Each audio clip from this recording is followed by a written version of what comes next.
பொய் சொல்கிறது, திருடுறது, இது எல்லாமே பாவம்தான். இது கடவுளுக்கு பிடிக்காத ஒரு காரியம்.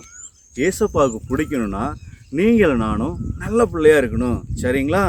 பாவத்தினுடைய சம்பளம் மரணம். அதனால் நம்ம பாவம் பண்ணாமல் சின்ன சின்ன தப்புகளாக இருந்தாலும் பெரிய பெரிய தப்புகளாக இருந்தாலும் அதை எல்லாத்தையும் விட்டுட்டு ஏசப்பாவை மட்டும் நோக்கி பார்த்தோன்னா நம்ம சந்தோஷமாக இருக்கலாம். இன்றைக்கி அழகான பாட்டு வந்திருக்கு. இந்த பாட்டை நீங்களும் நானும் சேர்ந்து பாடலாமா? எல்லாம் ரெடியாக இருக்கீங்களா?